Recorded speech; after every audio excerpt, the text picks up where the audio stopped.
মই যদি UPPLৰ কেণ্ডিডেট হৈ পেলাই জয়যুক্ত হ'ব পাৰোঁ তেনেহ'লে মোৰ ফাৰ্ষ্ট কাম মই নিজৰ মুছলপুৰ সমষ্টিৰ আমাৰ মুছলমান সম্প্ৰদায়ৰ মানুহ আৰু নন বড়োসকলৰ গাঁৱত কাম কৰিবলগীয়া মোৰ 1 নম্বৰ প্ৰায়ৰিটি। কিয়নো মই নিজে ঘূৰিও দেখা পাইছোঁ আমাৰ মুছলপুৰ সমষ্টিত খাস কৰি চাপৰা আৰু খৰখাবাৰী, সৰু মানিকপুৰ, মেন্নাবাৰী, চাউকুচি যিবোৰ ঠাইত মুছলমান সম্প্ৰদায়ৰ মানুহবিলাক বেছিকৈ বেছ কৰি আছে।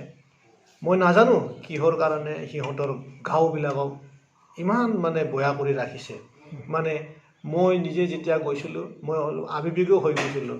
মই নিজৰ ফালৰ পৰা নিজৰ ধন খৰচ কৰি হ'লেও মই নিজৰ ৰাস্তাটো কৰিম বুলি কথা উলিয়াইছোঁ আৰু মই সঁচাকৈ কৰিম। মই দেখা পাইছোঁ ৰাজনীতি কি বস্তু মই আগতে গম পোৱা নাছিলোঁ, কিন্তু মই এতিয়া ৰাজনীতিকত নামি মানুহে ৰাজনীতিকত কথা কৈ নকৰে বুলি কোৱা কথাটো হয়তো হয়ে নেকি, আৰু সেইটো যদি হয় এইটো নহয় বুলি মই প্ৰমাণ দিয়াৰ কাৰণে মই প্ৰথম মানুহজন ময়ে হ'ম চাগে, মই সেনেকৈ আশা কৰিছোঁ।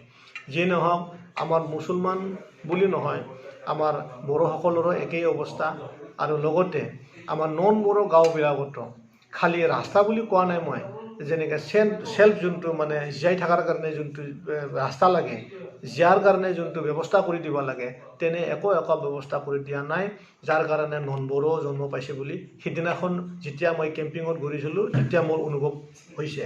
মই তাৰে আগত মই ভাবা নাছিলোঁ যে নন বড়ো কিয় জন্ম হৈছে, মই ভাবিও পোৱা নাছিলোঁ যে নন বড়ো কিয় হৈছে। এতিয়া মই গম পাইছোঁ নন বড়ো জন্ম কিয় হৈছে, নোপোৱাৰ কাৰণে হ'বলগীয়া সুবিধা সেই নাপোৱাৰ কাৰণে নন বড়ো জন্ম হৈছে বুলি মই অনুভৱ কৰিছোঁ। তাৰ ভিতৰত আমাৰ হেল্থ ছেক্টৰত মই এইটো অনুভৱ কৰিছোঁ। আমি মুছলপুৰত থাকোঁ, মুছলপুৰত আমি ওচৰতে আমাৰ ডক্টৰখানা আছে, কিবা এটা হ'লে আমি বহুত জল্দিয়ে চিকিৎসা ল'বলৈ পাৰে। কিন্তু এনে ঠাই আছে যেনেকৈ মই কওঁ আপোনাৰ মানিকপুৰ, সৰু মানিকপুৰৰ ৰাইজ ইমান কষ্টত আছে, য'ত নেকি আপোনাৰ 5-6 কিলোমিটাৰ ৰাস্তা, য'ত চেণ্ট্ৰেভেলো নাই। মইতো এতিয়া এই বৰষুণ দিব, এতিয়া এই সময়ত ল'ৰা ছোৱালীবিলাকে কি ধৰণৰ হাইৱে ৰাস্তাত কানেক্টিভিটিটো কেনেকৈ পাব, কাৰণ চাইকেলো ঠেলিব নোৱাৰে এইটো গাঁৱত। চাইকেল ঠেলিলেও পিছলি যাব, জোতা পিন্ধিলেও জোতা ভৰিৰ পৰা খোল খাই গুচি যাব। এনে এটা পৰিস্থিতিত আজি BTC 17 বছৰ কেনেকৈ শাসন কৰিলে সেইটো এটা ভাবিবলগীয়া কথা। মই বিৰাটেই দুখিত। মই যদিও কালি হাৰিও যাওঁ তথাপিও মই যিখিনি মুছলমান মানুহবিলাকৰ বা নন বড়ো গাঁৱত মই নিজৰ কমিটমেণ্ট দি আহিছোঁ, মই এইখিনি কাম কমপ্লিট কৰি দিম উইথিন দ্য 1 year। মই অলপ বেছিকৈ সময় লৈছোঁ, কিন্তু মই ইমান সময় নলওঁ। কমচে কমতো মই পাক্কা কৰি দিব ন'লেও সেই ৰাস্তাবিলাক মই নিজৰ পইচা দি হ'লেও চেণ্ট্ৰেভেল ফেলাই দি হ'লেও মই এইখিনি মোৰ কথাখিনি মই ৰাখিম।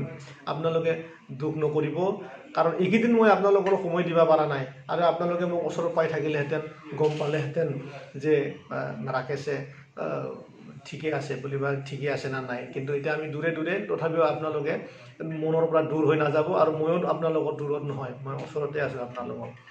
মই হেল্থ ছেক্টৰত আপোনালোকক কৈছিলোঁ, মই হেল্থ ছেক্টৰত এনেকুৱা কৰি কাম কৰিবলৈ ইচ্ছা যে প্ৰত্যেকটা আমাৰ যি খদৰটো নহয়, যেনেকৈ চাব ডিভিজনৰ নহয়, যেনেকৈ আমাৰ আইঠাবাৰী আছে বা মেধা আছে বা চিংৰা বা চাফৰা বা আপোনাৰ এই কি বুলি কয় আপোনাৰ খৰখাবাৰী মেইনলি খুব বেকৱাৰ্ড প্লেচ তাত হৈ আছে।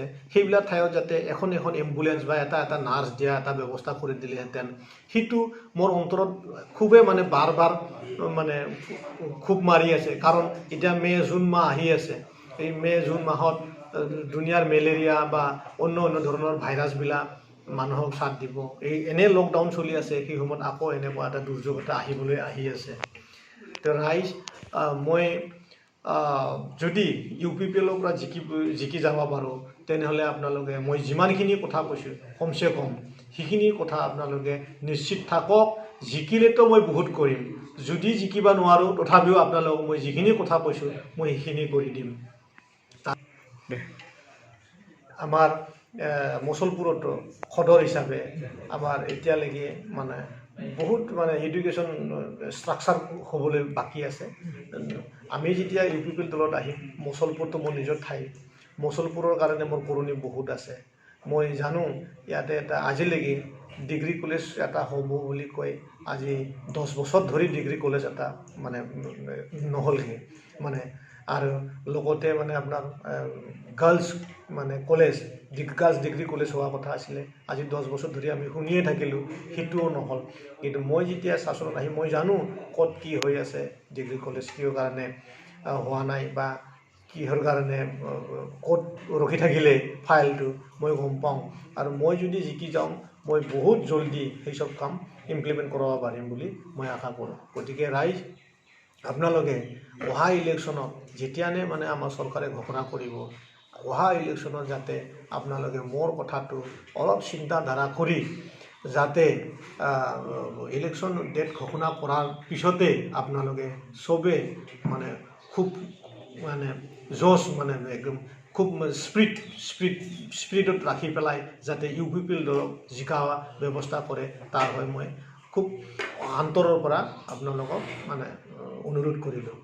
Thank you. মই মোৰ অন্তৰৰ এটা কথা, মই যিমানে কওঁ, যিমানে নকওঁ বা নকৰোঁ কিয়, মোৰ অন্তৰৰ এটা ৰাইজৰলৈ এটা মোৰ বিৰাট অনুৰোধ, অন্তৰৰ পৰা মোৰ এটা অনুৰোধ, যাতে আগামী ইলেকশ্যনত আপোনালোকে বড়ো আৰু অবড়ো খাস কৰি সেই ভাষাটো যাতে নাৰাখা কৰি ব্যক্তি চাই কামৰ স্বাৰ্থত ব্যক্তি চাই যোন মানুহে কাম কৰিব বুলি ভাবে আপোনালোকে তাক ভোট দিয়ক। এই বড়ো অবড়ো হৈ নহয়, মচলপুৰ মোৰ কাৰণে নহয়, মচলপুৰ আপোনালোকৰ কাৰণেও, চবৰ কাৰণে, যিমান ৰাইজ মচলপুৰৰ আমাৰ আছে, মচলপুৰ চবৰ কাৰণে। গতিকে মচলপুৰক মৰম কৰক, বড়ো অবড়ো ৰাজনীতিটো থৈ দিয়ক।